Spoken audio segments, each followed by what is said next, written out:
तो एक बार पुनः आप लोगों का स्वागत है सुभागी देवी माध्यमिक विद्यालय intermediate college Allahabad online classes में। मैं एएन वर्मा, सुभागी देवी माध्यमिक विद्यालय इंटरमीडिएट कॉलेज इलाहाबाद से। आज मैं आपको कक्षा 7 विषय सामाजिक विषय पाठ 3 इतिहास दक्षिण राज्य के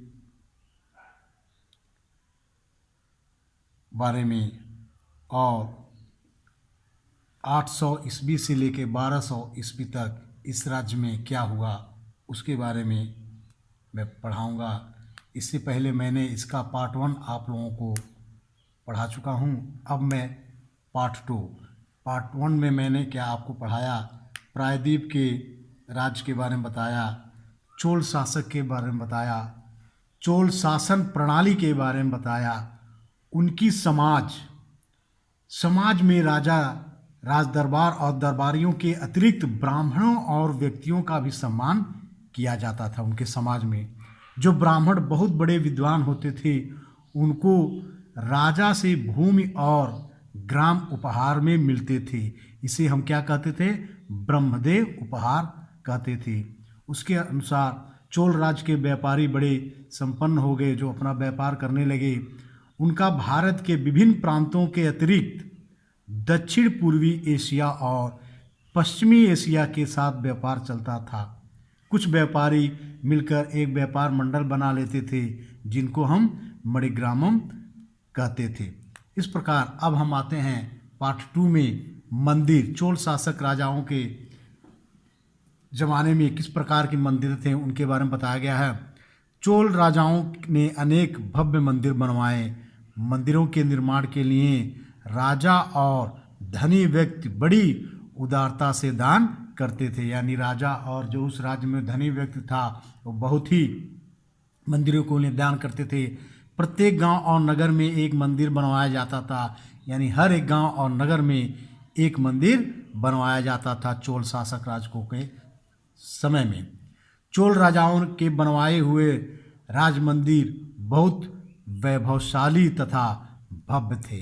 बहुत अच्छे, देखने में सुंदरता भी थी, वैभवशाली बड़े भी थे। जैसे तंजौर का बृहदेश्वर मंदिर, देखिए यह है बृहदेश्वर मंदिर जो कहाँ पे है? तंजौर में है। पल्लव काल में यानी पल्लवों के काल में मंदिर चट्टानों को काट कर बनाए जाते थे।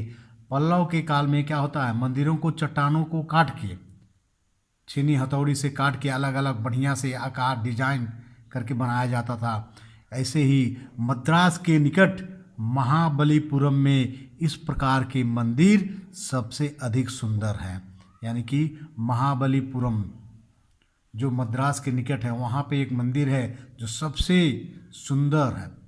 धीरे धीरे कलाकारों ने पहाड़ी चट्टानों को काटने के बजाय बड़े बड़े पत्थरों के टुकड़ों को काटकर मंदिर बनाना शुरू किया। यानी कि चट्टानों को काटने के बजाय क्या किया उन्होंने? बड़े बड़े पत्थरों के टुकड़ों को काटकर मंदिर का रूप बनाना शुरू किया। कांचीपुरम में इस प्रकार के अनेक प्राचीन मंदिर हैं। यानी कांचीपुरम जो कहाँ पे है? तमिलनाडु में है। वहाँ पे इसी प्रकार के अनेक प्राचीन पुराने मंदिर हैं। प्रारंभ में इन मंदिरों में एक तो देवता की मूर्ति का कमरा होता था, और ऐसे ऐसे मंदिरों में क्या होता है? देवता का एक कमरा होता था और एक प्रवेश करने का हाल था, बरामदा होता था। और प्रवेश करने का एक हाल होता था, उसके बाद क्या होता थे? बरामदे होते थे।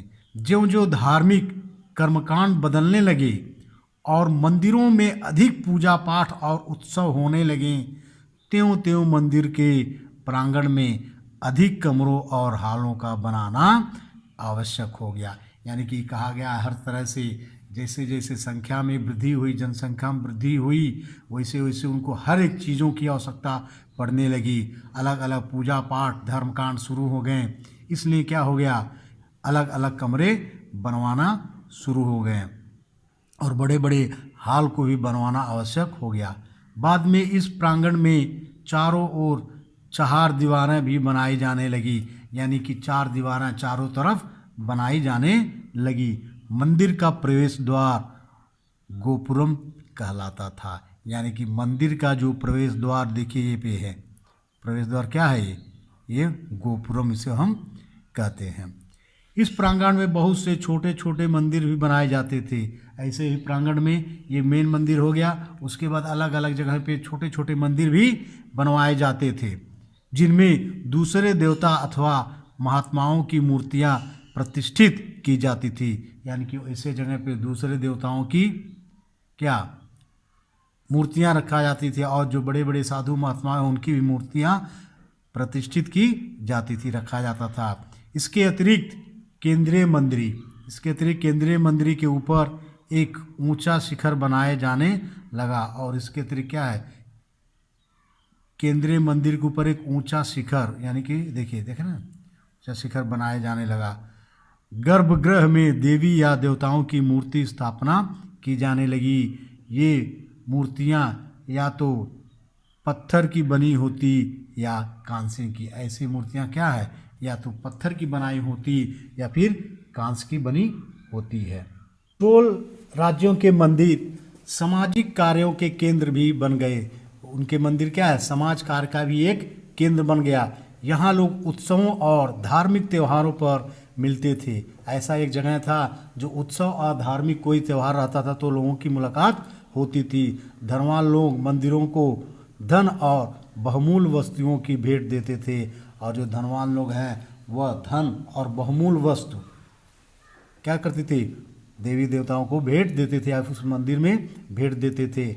इन मंदिरों की दीवारों को मूर्तियों से सजाया जाता था, और उनकी जो भी दीवारें होती हैं अनेक प्रकार की मूर्तियों से सजाते थे। दीवारों पर बने हुए इन दृश्यों में राज दरबार, युद्ध, पूजा, उपासना तथा संगीत और नृत्य के दृश्य होते थे।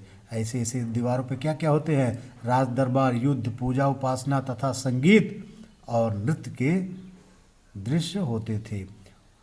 उत्सवों और त्योहारों के दिन देवताओं की मूर्तियों को मूल्यवान रेशमी वस्त्रों और सोने के आभूषणों से सजाया जाता था, और बड़े बड़े रथों में उनका जुलूस निकाला जाता था। यानी कि उत्सव और त्यौहार के दिन क्या होता है, देवी देवताओं की मूर्तियों को जो है मूल्यवान, अधिक ज़्यादा पैसे वाली मूल्यवान जिसे हम कहते हैं, रेशमी कपड़ों में सोने और आभूषणों से सजाया जाता था, और बड़े बड़े रथों में उनका जुलूस निकाला जाता था।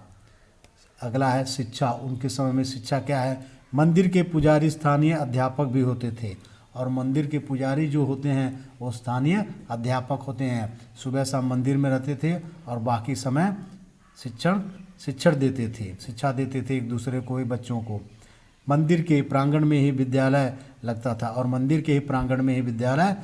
था। विद्यार्थी प्रायः ब्राह्मण होते थे। उसमें के जो शिक्षा प्राप्त करते थे विद्यार्थी वह प्रायः ब्राह्मण ही होते थे। अधिकतर धार्मिक शिक्षा संस्कृत के माध्यम से दी जाती थी। ब्राह्मण होने के कारण इसलिए उसमें अधिकतर शिक्षाएं किस भाषा में दी जाती थी, संस्कृत भाषा में ही दी जाती थी। इसके अतिरिक्त विद्यार्थी चोल राज्य में बोली जाने वाली प्रमुख भाषा तमिल भी पढ़ते थे। यानी चोल राजाओं की प्रमुख भाषा क्या थी, तमिल थी, इसलिए वो भाषा भी उन्हें सिखाया जाता था।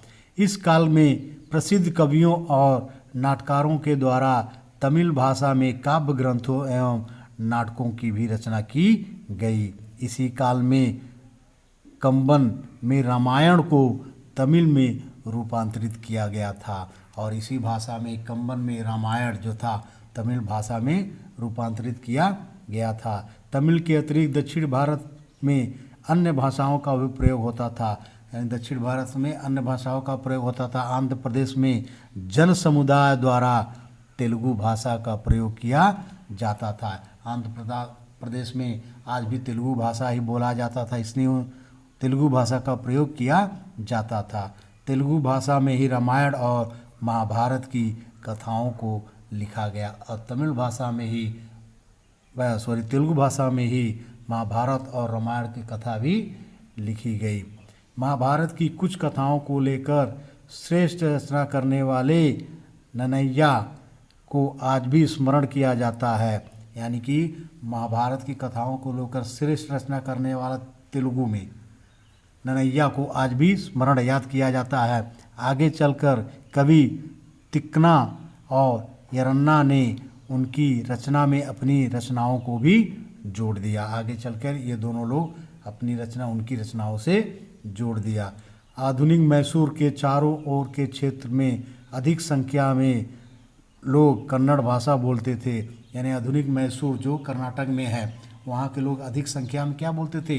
कन्नड़। आज का भी लैंग्वेज वहाँ पर कन्नड़ भाषा ही है।